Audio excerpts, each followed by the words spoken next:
నమస్తే, నేను మీ కుప్ప పద్మిని. ఇన్నాళ్ళు మీ సపోర్ట్ ని నాకు అందిస్తూ, మీ ప్రేమని నాకు అందిస్తున్న ప్రతి ఒక్కరికి కృతజ్ఞతలు. ఇప్పుడు చూడబోతున్న ఈ వీడియో కూడా ఖచ్చితంగా మీకు ఉపయోగపడుతుంది.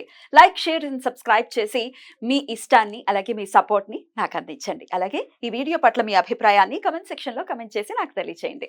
నమస్తే. జ్యోతిష్య శాస్త్రం ఒక అద్భుతం. వేదాంగమైన జ్యోతిష్య శాస్త్రం అనేటువంటిది మానవ జీవన గమనానికి ఒక వరం. జ్యోతిష్య శాస్త్రం నీ జీవితంలో వెలుగునింపే ఒక భాష. ఆ భాష నీకు అర్థమైతే ప్రకృతి నీతో మాట్లాడుతుంది. అస్ట్రాలజీ నేర్చుకోవాలి అనుకునే వారికి అద్భుత అవకాశం. మురళీధర శర్మ గారి అస్ట్రాలజీ క్లాసెస్ అతి త్వరలో మొదలు కాబోతున్నాయి. 100% జాబ్ గ్యారంటీ. వివరాల కొరకు సంప్రదించండి. నమస్తే, వెల్కమ్ టు అవర్ ఛానల్. నేను పద్మిని. ప్రస్తుతంతో పాటు ప్రముఖ ఆధ్యాత్మికవేత్త, జ్యోతిష పండితులు, హస్త సాముద్రిక నిపుణులు YVSS గిరిరావు గారు మనతో పాటు ఉన్నారు. మాట్లాడదాం. నమస్కారం అండి. నమస్తే అమ్మా. ఆడవారికి అత్యంత ప్రియమైన మాసం శ్రావణ మాసం. అంత ప్రియంగా చేసుకోవడానికి గల కారణం ఎందుకంటే లక్ష్మీదేవికి ప్రీతికరమైనటువంటి మాసంగా ఖచ్చితంగా చూస్తాం. లక్ష్మీదేవి మాత్రమే కాదు, శివభక్తులు కూడా అత్యంత పరమ పవిత్రంగా భావించేటటువంటి మాసం కార్తీక మాసం. ఎలాగో శ్రావణ మాసం కూడా అలాగే శివుడికి చాలా అద్భుతంగా ఆయనని సేవిస్తూ ఉంటారు. ఈ శ్రావణ మాసం శివకేశవ భేదం లేదమ్మా. శివాయ విష్ణు రూపాయ శివరూపాయ విష్ణువే శివస్య హృదయం విష్ణు విష్ణు హృదయం శివ. మనం కొట్టుకుంటున్నాం తప్పితే ఇదంతా వాళ్ళిద్దరికి ఏమీ లేదు అసలు. వాళ్ళు పాపం ఏమిట్రా ఎప్పటికి మారుతారా వీళ్ళు అని అనుకుంటూ ఉంటారు. ఎనీవేస్, నిజంగా ఈశ్వర కృప ఉంటే, నిజంగా విష్ణు కృప ఉంటే వాళ్ళిద్దరి మధ్య భేదం చూడడం అనేది మానేస్తాం కదా. అలాంటి విషయం ఏంటంటే అవతారాలు వచ్చినప్పుడు కూడా, ఇప్పుడు విష్ణు అవతారాలు వచ్చినప్పుడల్లా శివుణ్ణి అర్చిస్తాడు ఆయన. ఇప్పుడు శివ అవతారాలు ఏదైనా ఆంజనేయ స్వామి ఇలా వచ్చినప్పుడల్లా విష్ణుమూర్తి అర్చిస్తుంటాడు ఆయన. అసలు వాళ్ళిద్దరూ ఒకటే.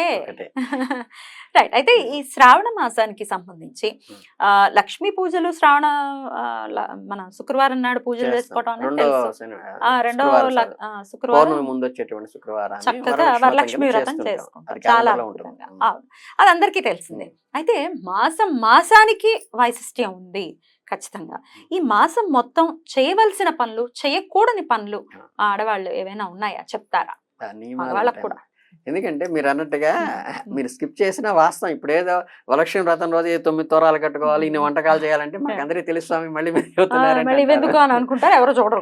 కానీ ఏంటంటే శాస్త్రంలో చెప్పి నేను కొన్ని మిస్ అవుతుంటారు. మనకి అందులో ప్రధానంగా చెప్పేది ఏంటంటే, ఈ కార్తీక మాసం అంతా దీపారాధన చేస్తుంటారు.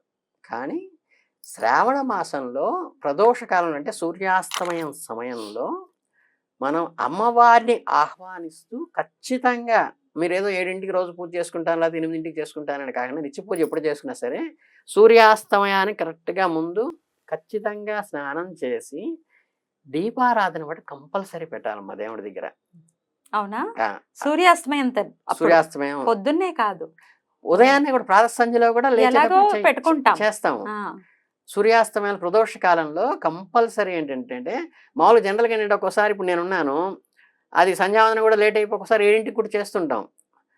అదేంటంటే రోజు చేసేది వేరు. బట్ ఏంటంటే ఒకవేళ నేను రావడం లేట్ అయినా సరే మా శ్రీమతి గారు ఏం చేస్తుందంటే, శ్రావణ మాసం వచ్చిందంటే చక్కగా ఆరవ్వంగానంటే సూర్యాస్తమయం మన టైమింగ్స్ ఇస్తారు పంచాంగంలో. ఇంకా 6ంటికి ఖచ్చితంగా స్నానం చేసేసి దేవుడి దగ్గర దీపారాధన చేసేస్తే మనం పూజ చేసుకోవడానికి ఒక 15 గంట లేట్ అయినా సరే దేవుడి దగ్గర చక్కగా దీపారాధన ఏంటంటే, దీపం పెట్టడానికి దీపారాధనకి డిఫరెన్స్ ఉంది.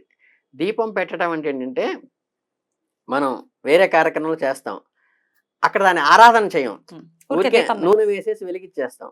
దీప ఆరాధన ఏంటంటే దీపాన్ని చక్కగా మనకి స్వామివారిని కనుక మనం వినాయకుడు పూజ, వెంకటేశ్వర పూజ చేసినప్పుడు తండ్రిలో ఎలా చేస్తాము అలా ఉట్టి నేల మీద కాకుండా కింద బంగారు ప్లేట్ కానీ, వెండి ప్లేట్ కానీ, లేకపోతే రాగి ప్లేట్ కానీ, ఇత్తడి ప్లేట్ కానీ పెట్టడం కానీ, ఏమీ లేకపోతే మన తమలపాకు ఉంటుంది, నాగవల్లి, ఈ తమలపాకు పెట్టి ఆకు మీద పసుపు కుంకుమ అక్షంతలు వేసి దాని మీద మాత్రమే పెట్టాలి తప్పితే ఉట్టి దీపం పెట్టేయకూడదు.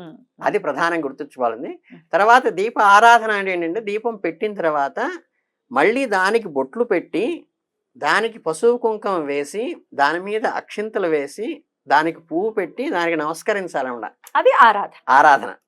ఇలా బొట్లు పెట్టేయకూడదు, దీపం వెలిగించిన తర్వాత బొట్లు పెట్టి ఆరాధన చేయాలన్నమాట. ఇవేంటంటే కింద వేసేటప్పుడు చూసుకోవాలి కంపల్సరీ, ఉట్టి దాని మీద పెట్టకూడదు, కింద ఏదన్నా ఉండాలి. వేసిన తర్వాత అక్షంతలు వేయాలి, పసుపు వేయాలి, కుంకుమ వేయాలి, ప్లస్ ఏంటంటే ఒక పువ్వు కూడా పెట్టి సమర్పించాలన్నమాట. అది ఇలా ఇంకా అవును. సో ఇంకా అయితే గట్టిగా కొంతమంది ఏం చేస్తారంటే బెల్లం ముక్క కూడా నివేదనకి పెడతారు అవును దీపానికి. దీపానికి అది పెడతారు. దీప ఆరాధనకి, దీపం పెట్టడానికి దీప ఆరాధనకి డిఫరెన్స్ ఏంటంటే ఇది శుభకరమైన దానికి ఇలా చేస్తాం. ఇది శ్రావణ మాసం మొత్తం చేయాలమ్మా. చెయ్యాలి. ప్రతిరోజు కూడా ప్రదోషకాలకు చేయాలి. ఉమ్.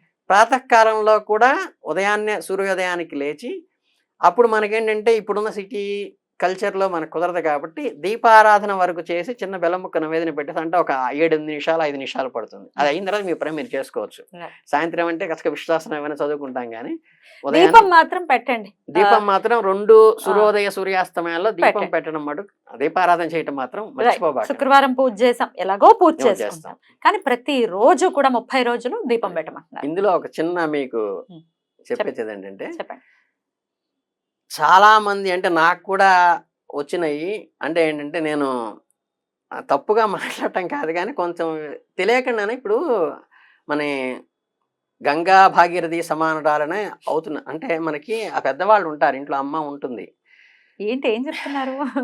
అంటే కొంతమంది ఏంటంటే ఈ ఈ స్త్రీ అదే మాంగళ్యం పోయిన తర్వాత పూర్వశ్వాసన గురించి చెప్తున్నారు. పూర్వశ్వాసంలో మాంగళ్యం పోయిన తర్వాత వాళ్ళు దూరంగా పెట్టడం, నీకెందుకు పూజ, నువ్వు వచ్చావేంటి అని కోడళ్ళు విసుక్కోవటం. నేను ఇవన్నీ ఏంటంటే నేను హత్తయ్య చెప్తున్నాను. తప్పది. ఇప్పుడు ఏంటంటే వాళ్ళు ఆ ఇంటికి యజమాని. అవును. వాళ్ళు మొదటి నుంచి కూడా అవి చేసి ఆ ఇంటి సౌభాగ్యం కోసం, ఆ ఇంటి వృద్ధి కోసం, ఆ పిల్లల వృద్ధి కోసం వీళ్ళు ఆ తల్లి చేసింది. ఆ తల్లి ఆశీస్సులు ఎప్పుడూ కూడా అత్తగారు గాని తల్లి గాని వాళ్ళు, అందుకనే గంగా భాగీరథి సమానురాలు ఎందుకంటామంటే అంత పవిత్రమైనటువంటి స్త్రీ. చాలా మంది ఏంటంటే అసలు రావటానికి కూడా ఏదన్నా చక్కగా పిల్లాడు ఉపనయనం జరుగుతుంది, వెళుతున్న అమ్మ నేను ఎందుకు లేరా అక్షింతలేయడం అంటారు. కాదు, అమ్మకి తల్లి బట్ట పెట్టకండి ఏంటంటే తల్లికి చీర పెట్టి నమస్కారం చేసుకుని కొడుకు ఉపనయనం చేయాలి. తల్లికి వెళ్ళి బట్టలు పెట్టి నమస్కారం చేసుకుని పెట్ల మీద కూర్చోవాలి అబ్బాయి గాని అమ్మాయి. అరే ఆవిడ మంచి మనసు. అందుకని ఏంటంటే ఇందులో మీ క్లాస్ ఒక్క మంగళగౌరి వ్రతానికి మాత్రమే వీళ్ళు తప్పితే చక్కగా ఒక తల్లి కొడుకు ఉన్నారనుకోండి ఇంట్లో, ఫర్ ఎగ్జాంపుల్ చెప్తున్నా, అబ్బాయికి ఇంకా పెళ్లి కాలేదు, చక్కగా మీ అమ్మగారి చేత అమ్మ నేను ఆఫీస్ నుంచి లేట్ అయినా సరే నువ్వు చక్కగా దీపారాధన చేసి పెట్టాను, సంతోషిస్తుంది. ఆవిడ ఏంటంటే అమృతం. తల్లి ఎప్పుడూ కూడా ఏంటంటే అసలు బిడ్డలు మిగతా ఇంకెవరైనా సరే బంధువర్గ ఆఖరికి వైఫ్ పిల్లలు కూడా పాజిటివ్ ఒకసారి నెగిటివ్ ఒకసారి వాళ్ళ అవసరాన్ని బట్టి కోరుకుంటారేమో కానీ తల్లి ఎప్పుడూ కూడా బిడ్డలకి పాజిటివే కోరుకుంటుంది తప్పితే ఎట్టి పరిస్థితుల్లో నెగిటివ్ కోరుకోదు. అందుకని ఆ అమ్మ చేత్తో దీపారాధన చేస్తే ఒకవేళ ఏంటంటే ఈ కోడలు కూతురు హడావిడిలో ఉన్నా సరే ఎవరైనా చేసుకోవచ్చు. రైట్. చేయకూడని పనులు ఏంటండి? చేయకూడని పనులు ఏంటన్నమ్మా, అది కూడా ఇప్పుడున్న మోడర్న్ కల్చర్లో ఆఫీసుల్లో కల్చర్లో మా ఆఫీసులో కూడా చూస్తుంటాము. మేము జనరల్గా మేము ప్రతి నెల ఆ 3 రోజులు విడిగా ఉంటుంటాం, పీరియడ్స్ టైంలో ఉంటాం. కానీ ఏంటంటే ఇప్పుడున్న అట్మాస్ఫియర్ అన్ని రోజులు సెలవులు ఆఫీసులో ఇవ్వరు కాబట్టి తప్పనిసరి పరిస్థితుల్లో విద్యుత్ ధర్మం కోసం కలిపేసుకుంటున్నారు. అది ఆఫీస్ వరకు ఓకే. కానీ ఏంటంటే ఇంట్లో మాత్రము మనకి ఆ నెలంతా కూడా మనకి పవిత్రమైనటువంటి వాతావరణంలో అక్కడ అన్ని చేస్తుంటాం కాబట్టి మనం అక్కడ ఇంట్లో కలుపుకోకుండా ఖచ్చితంగా ఆ ఒక్క నెలైనా సరే ఆ 3 రోజులు కాస్త విడిగా ఉండి ఒక చిన్న రూమ్లో విడిగా ఉండి ఈ బెడ్రూమ్లో మీరుంటూ ఆ బ్యాచులర్ మీరు చేసుకుంటూ ఇంట్లో కలయ తిరగకుండా ఉండి చక్కగా ఎవరి చేతైనా కనుక దేవుడి దగ్గర అవన్నీ చేయిస్తూ చక్కగా వీలైతే ఇంకా గట్టిగా మాట్లాడితే ఆ 3 రోజులు వంట కూడా ఏంటంటే స్వామివారికి మనం అంతా అక్కడ నివేదన పెట్టాల్సిన అవసరం ఉంటుంది కాబట్టి మీరు వంటగదిలోకి పూజ గదిలోకి వెళ్ళకుండా 3 రోజులు కనుక ఓపికగా దానివల్ల మీ వారికి వంట వస్తుంది, మీ పిల్లలకి ప్రయోజకులకి వంట వస్తుంది.